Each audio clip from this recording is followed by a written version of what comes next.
السلام عليكم البنات، كي راكم محبباتي؟ ان شاء الله يا ربي تكونوا كاع بخير، وان شاء الله يا ربي تكونوا بصحه جيده.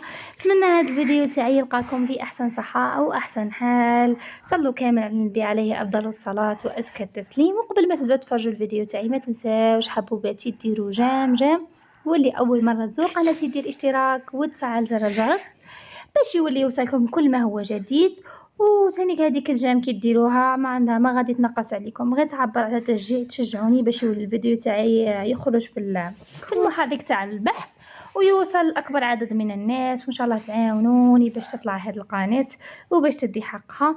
المهم حباباتي، يعني اذا درنا اليد في اليد وعاوننا بعضنا وشجعنا اي انسانه طموحه ولا أي إنسان عنده مشروع ووقفنا معاه، والله هذا الشيء ما هو حاجة سيئة، بالعكس حاجة مليحة بزاف وحاجة شابة. كي الإنسان يتمنى الخير لغيره ويدير الخير بأبسط أشياء، غير إنسان يشجعك. وسيرتو بالأهم من يكون من نشوفوا قناة في اليوتيوب عندها محتوى، يعني محتوى نقي، محتوى يعبر على امرأة عايشة حياة بسيطة كما قال لك، بلا زوخ وبلا فوخ وما فيها حتى حاجة اللي تحشم ولا اللي حاجة اللي ماشي مليحة، اللي نخافوا من ربي سبحانه عليها. بالعكس حاجة مليحة، يعني نشجعوا بعضنا وين راه المشكل. وكي نشوفوا البنات ومرة حلت قناة، أنا واحدة من الناس نقولها لكم واليوم نحكي لكم ونفرغ لكم قلبي. كي حليت القناة حليتها يعني كان عندي حلم، كنت هكا كنت أنا إنسانة طموحة باش نوصل، باش ندير قناة، باش يكون عندي اسم، باش ندير محتوى اللي يعبر على المرأة الماكثة في البيت، على المرأة اللي تربي في ولادها، متربية في زوجها، يعني حاجة، يعني حياة عادية اللي كما قلت لكم نقولها لكم ونعاود لها لكم.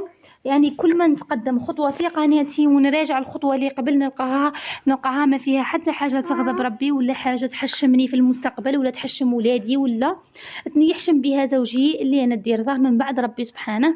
على هذيك نقول لكم دائما نتمناو الخير لينا ولبعضنا. ونرجع لكم تاني كما قلت لكم، حليت قناه، كنت انا انسانه طموحه.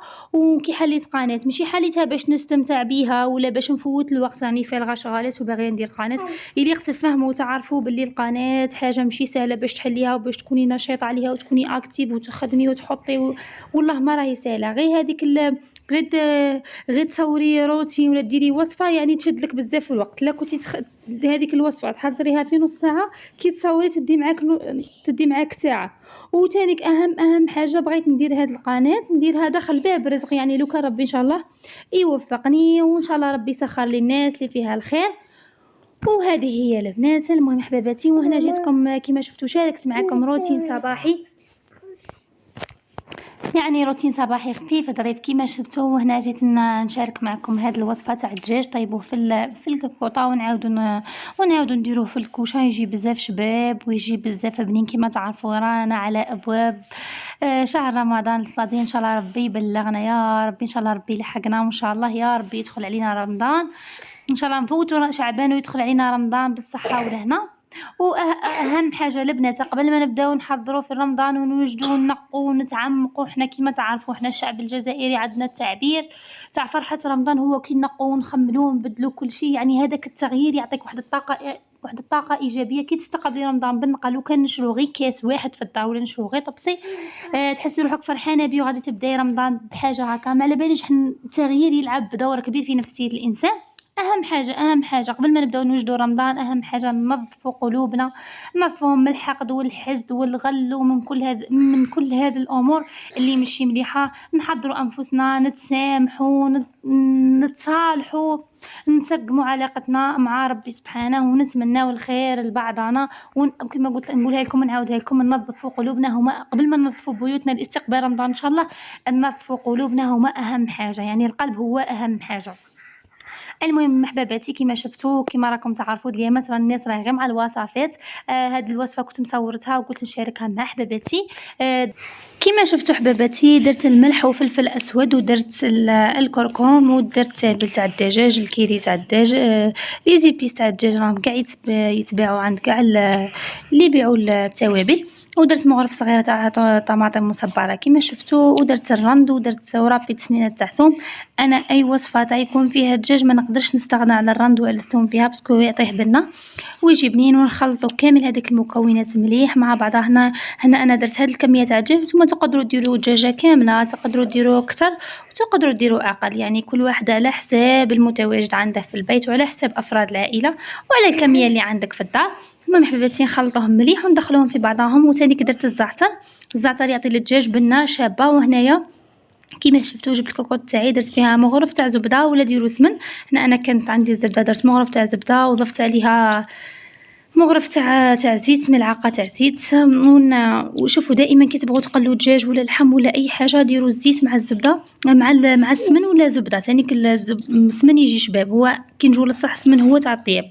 ديروهم مع بعضهم وقلوهم يعطوا واحد البنه للحم تاعكم يجي هايل. وهنا قطعت بطاطا كيما شفتوا وملحتها ودرتها بجهه فوق. ونرجعوا للدجاج تاعنا كيما شفتوا نديره فيه هذاك الزبده والزيت يتقلى مليح. نبقاو نقلبوا فيه نقلوه حتى يتقلى مليح معنا. ونديروا هذيك الورقه تاع الرند كيما شفتوا ونهبطوا هذوك لي زيبيس كيما لاحظتوا. ونقعد نحرك فيه حتى نحمره على الجوانب، يعني من ومن كيما شفتوا حباباتي. وهنا البنات بعد ما تقلى الدجاج تاعي كيما لاحظتوا قليته مليح في هذاك الزيت والزبده كيما شفتوا. هنايا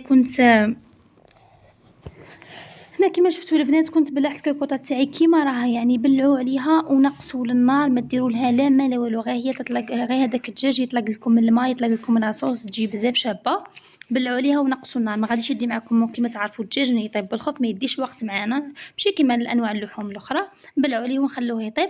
وبعد ما يطيب كيما شفتوا هنا كي حليت عليه شوفوا كيطلق هذيك لاصوص اللي تجي ثقيله تجي بزاف بنينه، تجي كيما هذيك لاصوص اللي نبغوها اللي تتباع مع الدجاج تاع برا. جبت هذاك عندي هنايا ديروا بلا تاع الدجاج ولا تاع حديد ولا اللي متواجد عندكم، مهم اي نوعيه اللي تدخل اللي طيبوا فيها وتدخل الفرن.